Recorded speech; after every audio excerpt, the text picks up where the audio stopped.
Welcome to the Build Your Brave Career podcast, where we flip the script on the tired stereotype that women in and around the tech industry have to be stressed out, overworked, and underpaid. I'm Nicole Trick Steinbach, the International Bravery Coach and your host.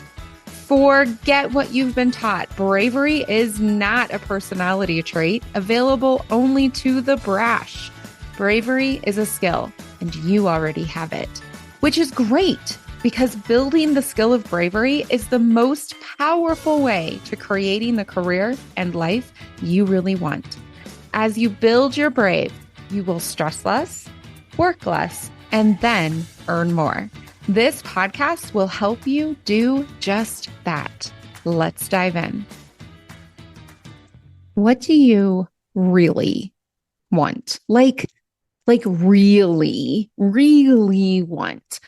When I ask you, what is your brave career?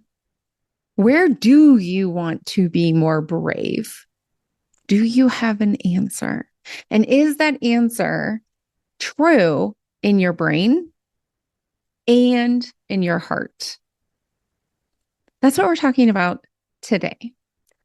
Last week, my guest on this podcast was Rebecca Walter. Please go listen to Rebecca's story. She was very generous. She was very specific. And importantly, she shared the struggle, the brave struggle towards transformation. So the direct quote I'm building off today is, Rebecca said, I had this vision in my head that I was going to end the school year, start applying to jobs, and be in a new role by the end of the summer. And then it turned out that was really hard to do. In that episode, which I really recommend you listen to, we talk about changing definitions of success. We talk about career journeys, career phases, the temporal nature of career phases, and a lot more. And as I was reflecting back on my conversation with Rebecca and just the beautiful time I had in coaching her, I realized I want to share my own story with answering the question, what do I really want? I want to share this because I want to normalize the bravery of clarity, momentum, and accountability, as well as the 2% shift. You're starting to hear me talk about that a lot more because it's becoming ever more important as the market changes, as governments change, as global patterns change, the rise of AI and all of these co-pilots. The shift in organizational dynamics. There are so many changes happening. And so I wanted to share with you my story of redefining success and the struggle I had that so many of us have, but we don't talk about enough to decide to commit to what I really wanted. So this is a storytelling episode. Please enjoy. So there is no perfect place to start this story, just like with your story, there's no perfect place. But the place that I artificially chose is 2017. Now, I was in a company that I had been a part of for a number of years. I had globally relocated with this company. I had started in an associate kind of level, and now I was in a senior director role. And in 2017, I knew already that I did not want to do vice president level work. I'd done that type of work for a bit at a multinational level, and I knew that it wasn't right for me. I also was very clear that I thrive in short-term, focused program delivery in global environments with matrixed teams of functional experts from all over the world, located all over the world, working on really those strategic, those transformational goals. I also knew I delight in mentoring and coaching and investing in others, particularly when they're frequently overlooked because they are Black, brown, indigenous to a place outside of Europe, perhaps a part of the LGBTQI community, generationally an outlier, etc.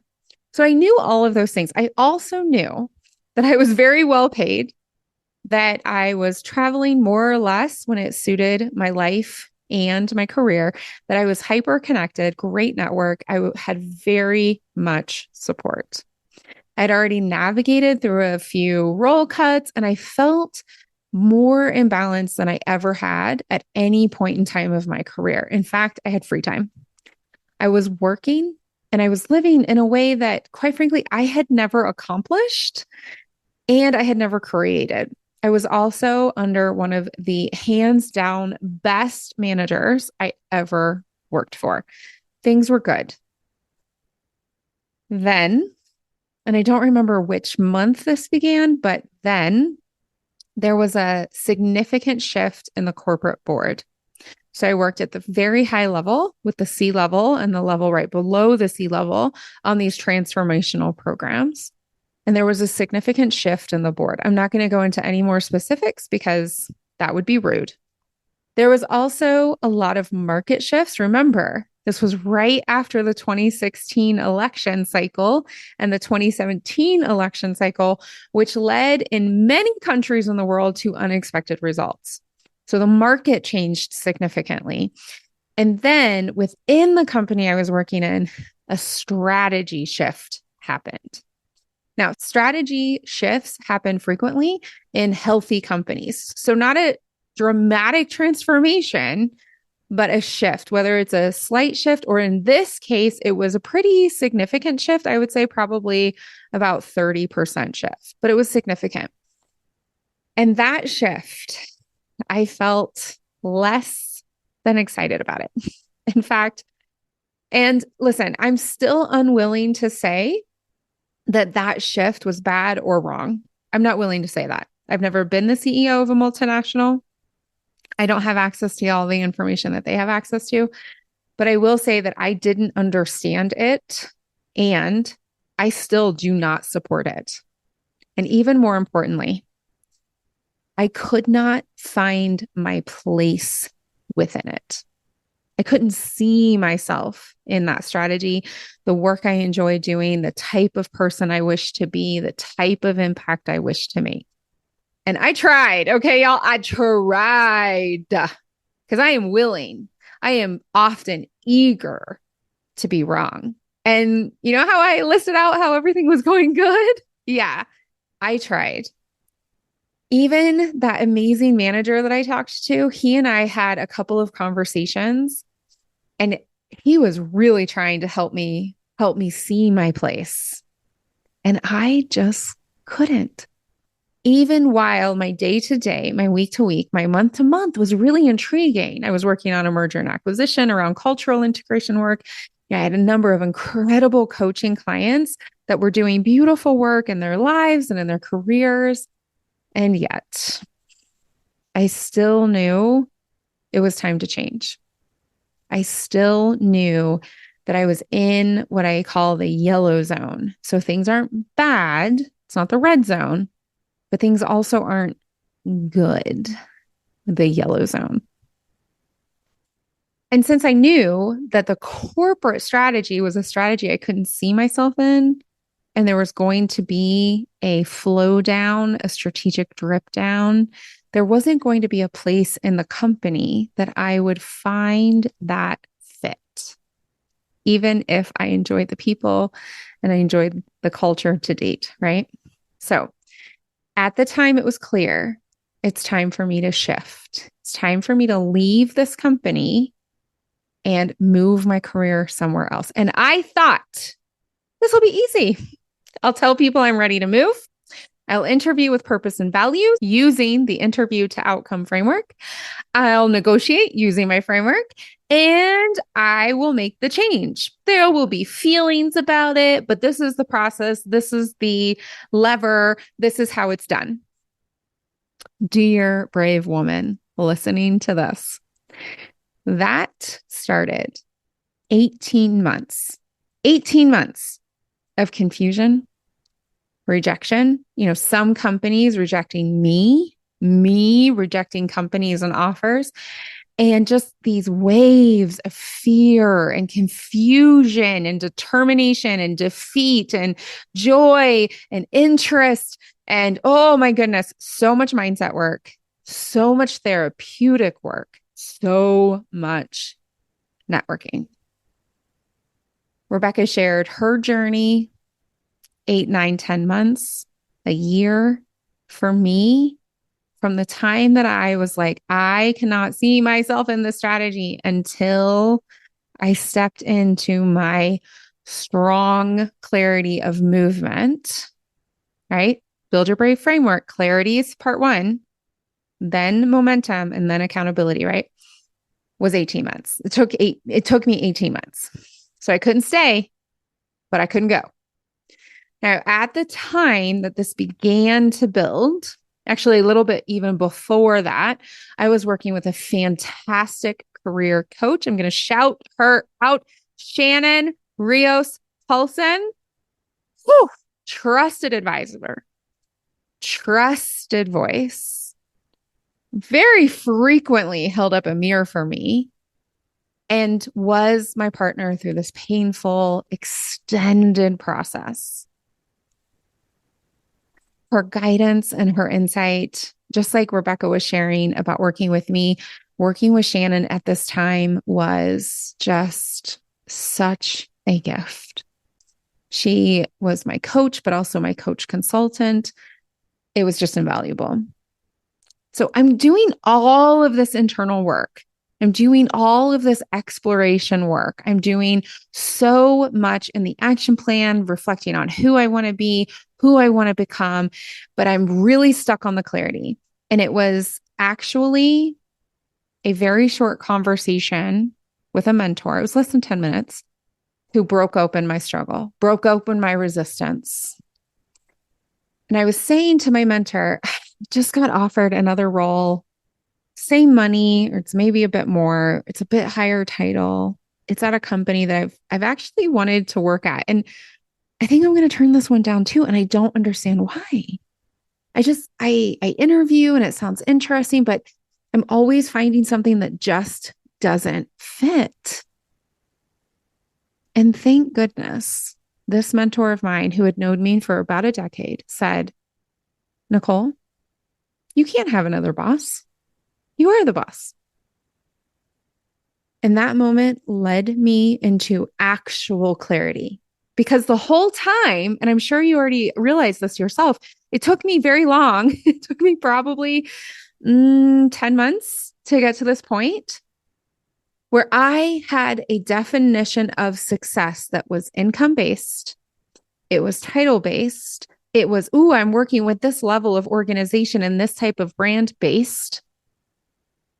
And here with this conversation, Nicole, you can't have another boss. You are the boss. That's when the redefining and the finally beginning to answer what I really wanted took off. Because I had worked in this company for so long that I could essentially design my own role, like more or less, right? I had a great manager, interesting work. We've already covered all of that. But I knew that it was time for me to do something different. That singular moment, that short 10-minute conversation with my mentor, I really want to pin it that rested on top of months and months and months of emotional and functional work. And quite frankly, looking back now, 5 years later, however many years later, it's so clear to me that I knew what I wanted. I wanted to do powerful, transformational work with functional experts.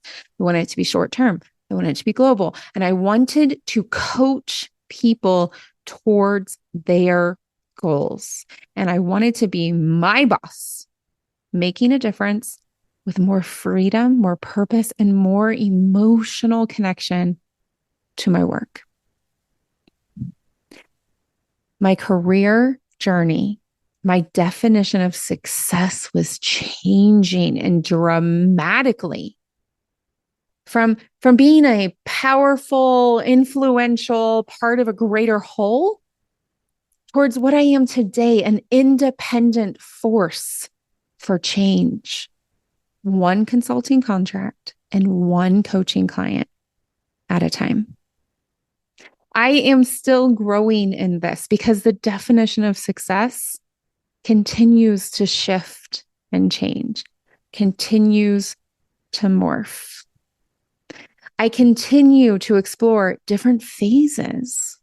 For example, this podcast got renamed New Phase.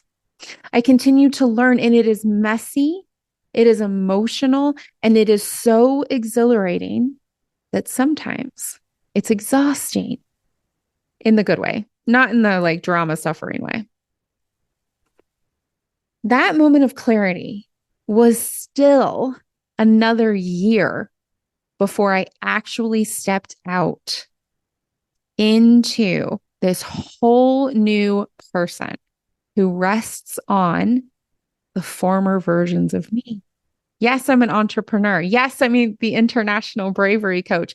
And that rests, that nestles into me as an employee, me as a global senior director, which of course also nestles into me as a global consultant, nestled inside of me as a writer, which nestles inside of, right? And it just keeps going towards the back and towards the front. I felt so much resistance in redefining success. But that resistance, just like with Rebecca, that resistance was the gateway. It was the sign. It was the welcome mat into growth. Yes, the resistance, the fighting that I have to find the next role, or it has to be secure, or it has to have a certain income, or whatever the case may be, that was keeping me away from my clarity. It was keeping me locked into what I did not actually want. Yes, my brain was saying that's what needs to happen.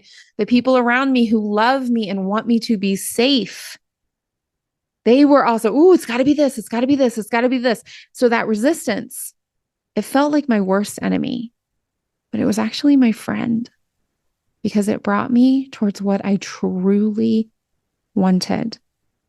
Allow me to say that again.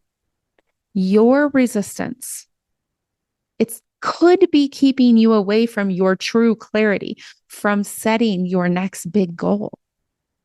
It could be keeping you locked into what you don't want. Your resistance could be your worst enemy. And in reality, your resistance is your friend. Where you feel the resistance is where you can answer, what do you really want? Rebecca and I both needed support through our process.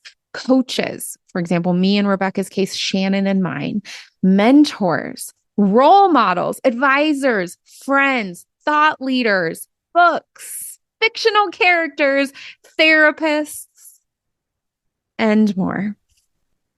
And we both needed to clarify our own clarity, our own career phases. Our answers are quite different, which is great because we are both our own unique people. We define success differently for different phases of our careers. That's how it could. Actually, can I just say here, should be for us all. So, what phase of your career are you in right now? Is it the phase you actually want? Because really, what do you really, truly, deep down want for your brave career? And that is your path. If the Build Your Brave Career podcast is helping you flip the script in your own career, if it's helping you reduce your stress, work smarter, or create more income, please share this with a friend. Till next time, you are already brave. Now go build your brave.